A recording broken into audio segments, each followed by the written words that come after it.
Good morning, friends. It's Katie Steinberg here at the beach, getting just a little taste of sunrise through the clouds. But it's a new year. It's 2023. And I feel like for the last couple of years, it's kind of felt like the year has changed and it feels like good riddance. I know here in Florida with the hurricanes and the challenges of this year, it feels good to turn the page, to change the chapter here. And so I thought we'd talk a little bit about our hopes and dreams for 2023, for this fresh new year,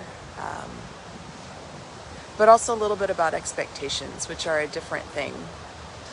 So let's start there. Expectations, there's a saying in the Al-Anon program, expectations are premeditated resentments.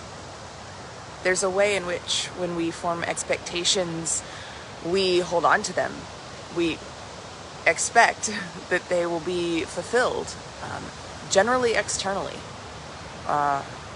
We expect people to behave a certain way. We expect things to go, outcomes to happen a certain way, and rarely do they. None of us are, well, that I know. I mean, feel free to comment, but none of us can see the future. None of us are God. And so expectations can be challenging, but to set them down doesn't mean that we also have to set down hope. Hope is a different nature. Hope is a thing that we can dream and wish and want, but also hold loosely and live our lives and be joyful in the midst of. And I don't think it's any reasonable expectation or even hope that 2023 will have no challenges. Every year so far has, that I've experienced. So, I think we just have to acknowledge that some of that's the human condition. Like if you read the book of Psalms, that's the poetry and music in the center of the Bible, there's a lot of pain in there. There's talk about sometimes grouping the Psalms as orientation, disorientation, and reorientation. So it's the sort of the cycle of what it means to be human, to go through, you sort of feel like, what's going on here.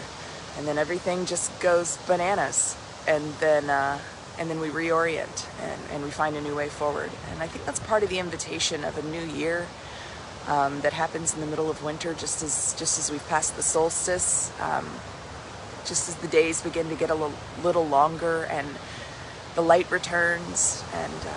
And my hope and my prayer is that also some hope and some fondness and some dreams for this new year come too.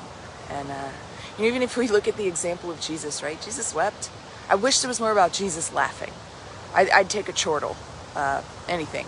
But what that tells us, Jesus got angry. What that tells us is that that's part of it. It's part of it. So instead of trying to resist it or push that away or be good enough that we won't feel these things or smart enough or whatever your enough is, let's walk into this year with our hands open and our eyes open, with our hope intact, but our expectations set down.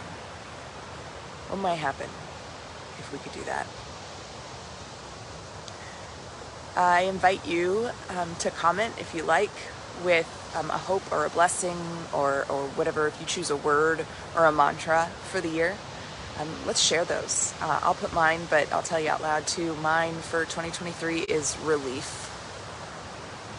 May it be so. Grace and peace, my friends. I hope you find some relief today and some rest and some hope.